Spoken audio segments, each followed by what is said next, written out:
ndabakunda cyane mwese murabizi nanyo mpamvu teka ryose mbabwira nti bantu murege mwumva ibyo tuvuga hano. So all of you guys, I love you so much, so that's why I love you guys, that's why I'm here. So what do you guys want to talk about? Yes, of course I'm here, and so just we're gonna talk about for of course our parents today, of course. So after the parents today, of course, maybe so we'll be so happy when I say I love you guys. So that's why I love you so much, guys. So thank you so much. Let's dive in our parents today. So thank you so much. Of course, today we're going to talk about Amafaranga Nagahararo, Zimwe, Mumpamvu, Umukunzi, Wawe, Aguca, Inyuma. Sasa mbyukuri ni kenshi usanga nyine abantu benshi bahora mu marira ngo abakunzi babo barabatendeka cyangwa se ngo babaca inyuma, nyamara burya usanga nyine hari ababigiramo nyine uruhari kugira ngo bibabeho. Sasa mbyukuri rero ni byinshi ibyagiye bigaragara bituma bamwe mu bakundana nyine cyane se bacana inyuma. Bimwe mu bicyo rero twavugamo mu byo twavugamo harimo nk'ibi bikurikira.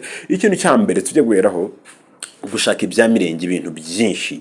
Sasa mu byukuri abenshi rero hari igihe nyine baba bafite nyine abakunzi babo ariko ugasanga nyine batanyurwa n'ibyo babaha cyangwa se babakorera nyine bagahitamo gushaka nyine abandi kugira ngo bahabwe ibyo babandi badafite ku ruhande. Sasa mu byukuri ibyo rero byose bakabikora kandi akaguma nyine akubwira ko mukiri kumwe kugira ngo nawe akomeze umenyere ibyo usanzwe umuha kandi burya wa wundi akamukomeza. Sasa mu byukuri rero reka tujye ku kindi kintu cya kabiri, kuba nta rukundo asanzwe yigiye. Sasa mu byukuri ikimerebwamo ni kimwe mu bibazo nyine byugarije abantu benshi muri rusange, kuko burya usanga nyine abakobwa by'iki gihe batakigiranye urukundo rwa nyarwo, ahubwo ahura n'umuntu bakemera nyine gukundana, ejo yahura n'undi nawe akemerera urundi akamera undi gukundana. Benshi rero bityo ntibiba banibuka ko bafite abakunzi ahanini rero kubera icyo kibazo cy'urukundo rwabaye ruke muri bo. Sasa mu by'ukuri myane magambo reka tujye ku kindi kintu cya gatatu, agahararo. Please,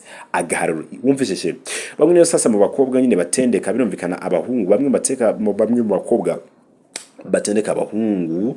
Sasa mu byukuri kubera nyine guhararana cyane burya, kuko bashobora nyine kuba akundana n'umuntu ejo yabona undi wateye imbere nawe agahita yifuza gukundana nawe, kandi burya ngo wa wundi ntamuhakanire, mwene magambo agakomeza ko bakiri kumwe, akanamwemeza ko bakiri kumwe, ahubwo agakomeza akamubeshya ko amukunda kugira ngo nawe atamutakaza. Cyakuze ugasanga nyine abakobwa rero bakora mwini baba bahuzagurika mu byo bakora byose. Sasa mu tujye ku kindi kintu cya kane, kurambirwa. Sasa mu byukuri hari igihe nyine kigera umukunzi wawe akakurambirwa, yaba ari umukobwa cyangwa se umusore, gusa ntabikwerurire kuko yakurambiwe, ahubwo nyine agahitamo nyine kuba yajya mu bandi kandi ku ruhande, bityo agatangira kuguca inyuma kandi akajya kubwira ko agukunda. Sasa mikaziye ku kindi kintu cya gatanu, ibishuko. Burya rero guca inyuma kenshi na kenshi bishobora kutava ku mukunzi wawe, ahubwo ushobora gusanga nyine afite nk'undi muntu ku ruhande umushuka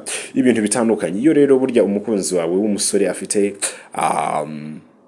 umukobwa ku ruhande, burumvikana umushukisha nyine kuryamana cyane ko abasore batazi kwifata kuri iyo ngingo ye, bashiduka rero baguye nyine mu mutego wo gucana inyuma n'abakobwa bakuna. Ibyo bibaho cyane, ugasanga ibishuko bishutse umuntu. Nyamuneka nimba ufite umuntu ukunda ntukajye wifuza iteka ryose kujya ugenda mu kigare cy'abantu benshi bagushukashuka bakubwira turiya muntu ukunze burana azakugeza ku kigo, si ibyo birakureba, kandi ibyo ni ngombwa kugira ngo ujye kwiga gushuka undi mwana. Sasa mbiko habayo mpamvu rero udakwiye kujya kumva ibishuko by'abandi kuko birashukana. Ndagushimiye kandi ndagukunda.